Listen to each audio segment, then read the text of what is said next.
Mangaluru mirror ಸುದ್ದಿ ಸಂಚಯಕ್ಕೆ ಸ್ವಾಗತ. ನಾನು ನಿವೇದಿತಾ.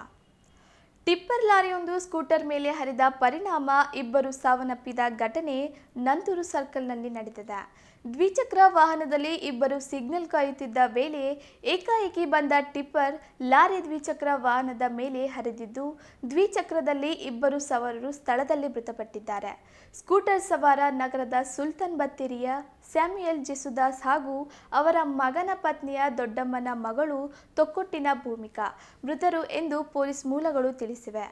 ತೊಕ್ಕೊಟ್ಟಿನಿಂದ ಭೂಮಿಕಾ ಅವರನ್ನು ತಮ್ಮ ಸುಲ್ತಾನ್ ಬತ್ತೇರಿಯ ಮನೆಗೆ ಸ್ಯಾಮ್ಯುಯಲ್ ಅವರು ಕರೆದೊಯ್ಯುವಾಗ ದುರ್ಘಟನೆ ಸಂಭವಿಸಿದೆ. ಸ್ಕೂಟರ್ ಹಾಗೂ ಟಿಪ್ಪರ್ಗಳೆರಡು ಪಂಪೆಲ್ನಿಂದ ಕೆಪಿಟಿ ಕಡೆಗೆ ಸಂಚರಿಸುತ್ತಿದ್ದವು. ನಂತೂರು ವೃತ್ತದಲ್ಲಿ ಸಾಗುವಾಗ ಟಿಪ್ಪರ್ ಚಾಲಕನಿಗೆ ಎದುರಿನಲ್ಲಿ ಹೋಗುತ್ತಿದ್ದ ಸ್ಕೂಟರ್ ಸರಿಯಾಗಿ ಕಾಣಿಸಿರಲಿಲ್ಲ. ಸ್ಕೂಟರ್ಗೆ ಟಿಪ್ಪರ್ ಡಿಕ್ಕಿಯಾಗಿತ್ತು. ರಸ್ತೆ ಬಿದ್ದ ಸವಾರರ ಮೇಲೆಯೇ ಟಿಪ್ಪರ್ ಚಕ್ರ ಹಾದು ಹೋಗಿತ್ತು ಎಂದು ಪೊಲೀಸ್ ಮೂಲಗಳು ತಿಳಿಸಿವೆ. ಘಟನೆ ನಡೆದ ಬೆನ್ನಲ್ಲೇ ಸ್ಥಳೀಯರು ಲಾರಿ ಚಾಲಕನಿಗೆ ಧರ್ಮದೇಟು ನೀಡಿದ್ದು, ವಾಹನದ ಮೇಲೆ ಕಲ್ಲು ತೂರಾಟ ನಡೆಸಿದ್ದು, ಸ್ಥಳದಲ್ಲಿ ಉದ್ರಿಕ್ತ ವಾತಾವರಣ ನಿರ್ಮಾಣವಾಗಿದೆ. ನಂತೂರಿನಲ್ಲಿ ಕರ್ತವ್ಯದಲ್ಲಿದ್ದ ಸಂಚಾರಿ ಪೊಲೀಸರು ಲಾರಿ ಚಾಲಕನನ್ನು ವಶಕ್ಕೆ ಪಡೆದಿದ್ದಾರೆ.